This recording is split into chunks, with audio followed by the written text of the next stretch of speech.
Welcome to another episode of The Learner's Mindset. I'm Dr. Dwayne Harapnik, and I'm Dr. Talissa Thibodeau.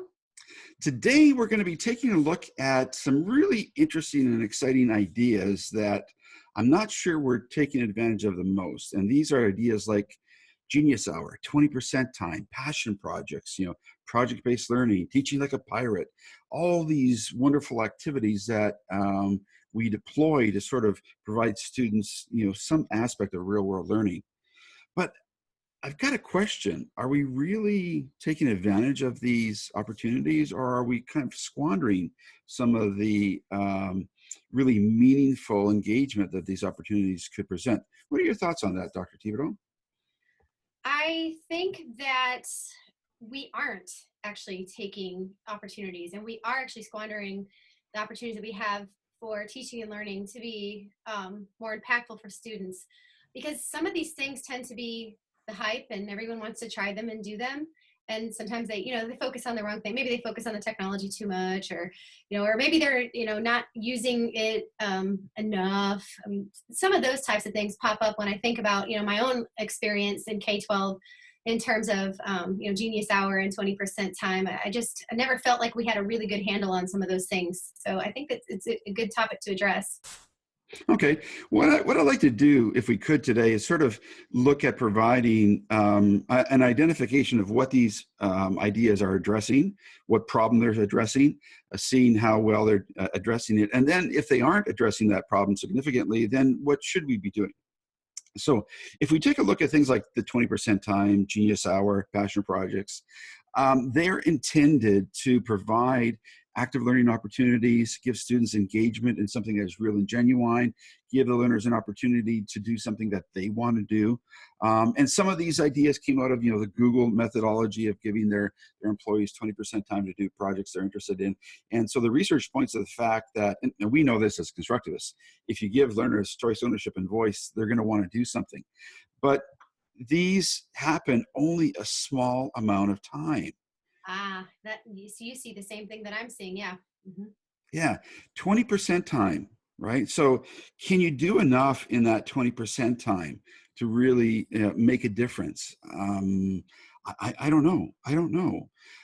Again, I want to reiterate, when it comes to authentic learning, I don't know two individuals who are into authentic learning more than you and I, right? And so what are your thoughts about this? The first thing I think of, Dr. H, is if we're spending 80% of our time as teachers just focused on content delivery, just reading, math, writing, and only 20% of our time on things that students are passionate about, I think that students might actually not be gaining the benefit of real, true, genuine application of their learning if they're not taking more of that percentage time to work on projects that they're passionate about and that integrate, the TEKS and the standards that they're expected to learn. You know what I'm saying? Yep, I think there are some challenges. Another challenge that I think that we are facing, and we address this in one of our articles and in our chapter in the COVA book, the notion of the quick fix. The problem is our learners need to have some aspect of ownership and engagement. And what's the easiest way to do that? Well, here we go. Here's a project. You can do this project. You've got 15, 20% of your time to do it. And away you go. We've got the problem solved. But that's a bit of a quick fix. Because if you take a look at the research from people like Shoshana Zuboff back in the 90s and early 2000s from Harvard, she identified through over a dozen years of research that applying technology, applying new methodologies to the social environment of an antiquated system doesn't make a difference, because the culture prevents that system from adopting those new ideas, right? So, moving away from the business world and into our world, all we got to do is look at somebody like Alan November. I apologize. I always call him John for some reason. Not sure. Alan November, right? So the $1,000 pencil, right? He makes the argument that if we are using laptops or tablets or technology in the same way that we were using paper and pencil to fill in the answers in a test, we've just created a $1,000 pencil, right? Seymour Papert goes even a step further. He argues that when we try to take technology and bolt it onto the existing 19th century classroom, even though we're in the 21st century, a lot of our ideas are based on the 19th century. He argues it's no different than bolting on a jet engine onto a horse cart. I see you're squirming there. I know you want to jump in. Go ahead. I'm thinking about what you're saying in terms of in classrooms today. A lot of the folks that I work with and a lot of the students in our program will mention, one of the things that, that our teachers believe is that they're really using technology if they're just kind of posting something up onto the projector, or they're using the smart board, and many of their arguments are that there's more effective way to do this, but how do we do this? And the first thing I go back to is there needs to be a bit of choice, ownership, and voice through authentic learning opportunities. And that 20%, I don't think gives our learners enough time to experience what true, genuine, passionate, authentic learning can be and mean. So when we talk about anchoring the horse and Seymour Pappert's, example of the cart's not going to go anywhere. Well, if we keep doing this and we keep perpetuating this model that you talked about, we're not actually moving in another direction. We're just bolting and bolting and bolting and bolting and bolting and hoping, some random act of improvement will happen with our learners. So we've got to introduce something a little bit different and give them that what we call COVA, choice, ownership, and voice through authentic learning. I agree. I think there's a tendency in society as a whole to address a symptom of the problem and not really get to the root of the problem, right?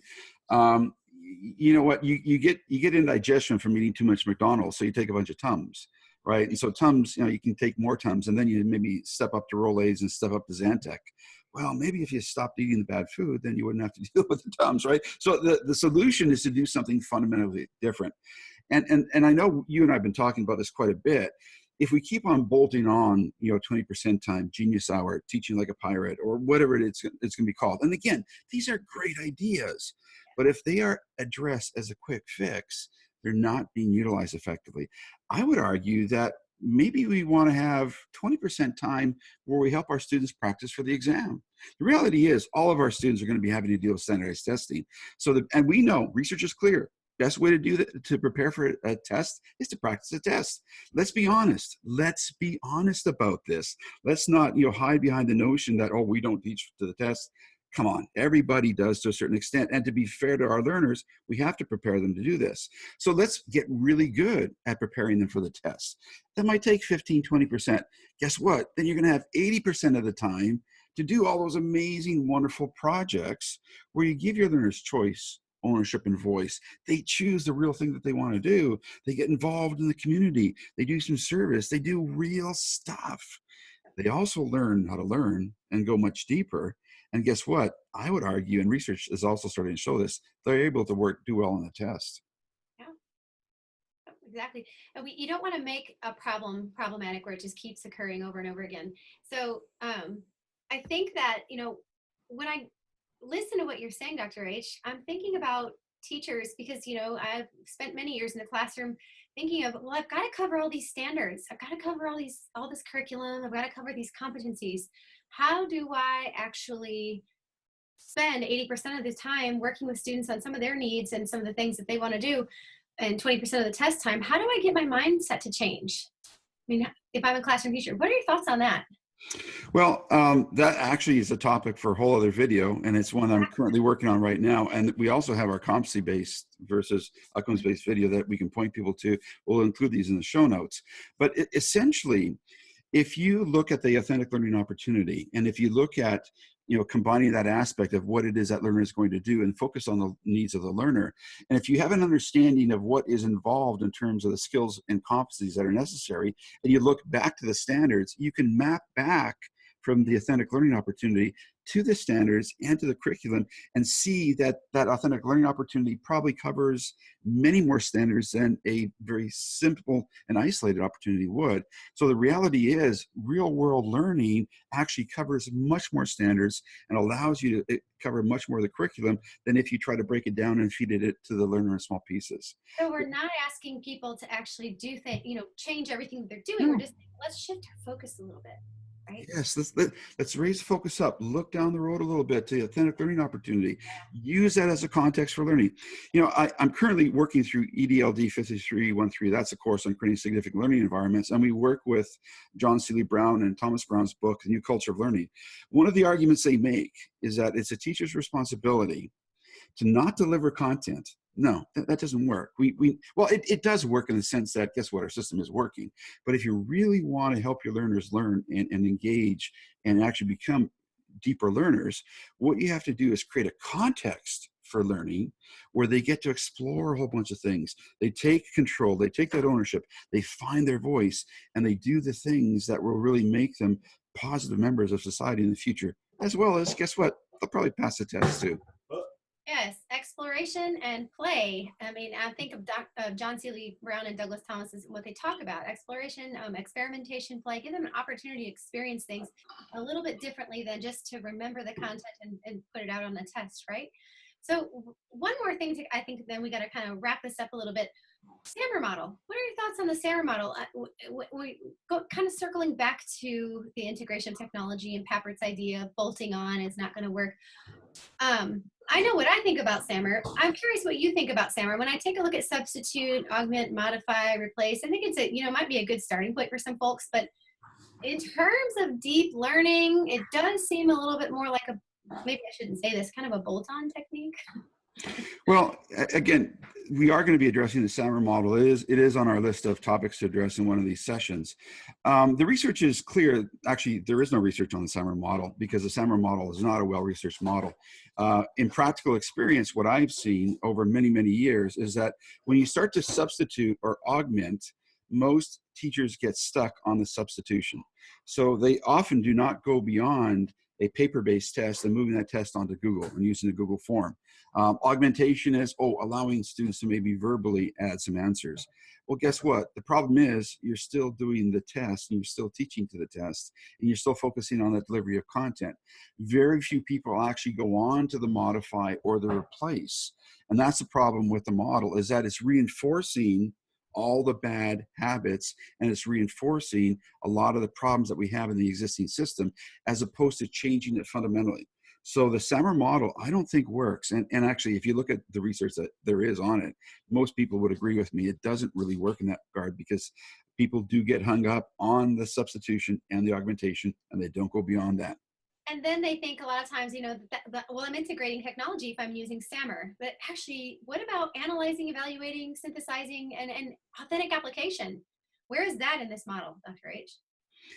Well, the SAMR model doesn't really address those things. Right. And if you want a model that does that, well, I have a bit of a bias. I think it's our CSLE+COVA model, where you create a significant learning environment, where you give the learners choice, ownership, and voice through authentic learning opportunities.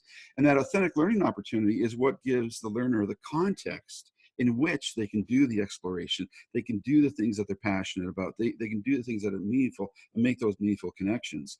It's a fundamental shift, and yet, all we're asking the teacher to do is raise the focus and go beyond the content and look to the authentic project. So it's a fundamental change, and yet it's not that big of a change. So I think that is close to maybe our time, kind of wrapping this up a little bit. Overall, I think that I'm seeing, it seems like we're seeing a lot of 20% time, Genius Hour, Passion Projects, PBL. I think we really need to, and just to recap here, transition this into allowing learners a bit more of an opportunity to experience some of these wonderful and amazing projects that folks are doing in schools. Otherwise, are we robbing them of the opportunity that they could actually have? As a classroom teacher, I see the relevance of this. I think back to when I taught kindergarten and we did like a station rotation model, a blended learning model, even back in the day when they're 5 and 6 years old. And, you think about the new culture of learning when we talked about John Seeley Brown, Douglas Thomas, they're exploring, they're playing. Let's get back to that. Let's breathe some air into the way education is occurring today and make a change. And, I think we can do that through COVA and CSLE. That context and those conditions that we set up, this could work. This could really work. It's just shifting our focus a little bit, and that will be in one of our upcoming videos. So, any final comments? Yeah, I agree. I think it can work quite well. And again, that shift of focus just switches things a little bit. Maybe we spent 20% on the test. We spent 80% on doing this stuff that's real and authentic and genuine. And you still cover the standards, so that Yeah, works. yeah, yeah. And you know what? Don't just take our word for it. We're going to show you some research down the road as to how this does actually work. And actually, there's almost a century's worth of research supporting constructivist-based learning. It's really a matter of just changing that focus and equipping the people to do that. And hopefully these videos are helping you to do that. So subscribe to our channel, and we're looking forward to coming to you again with another interesting topic. Thanks. CSLE+COVA out. Yeah. Take care.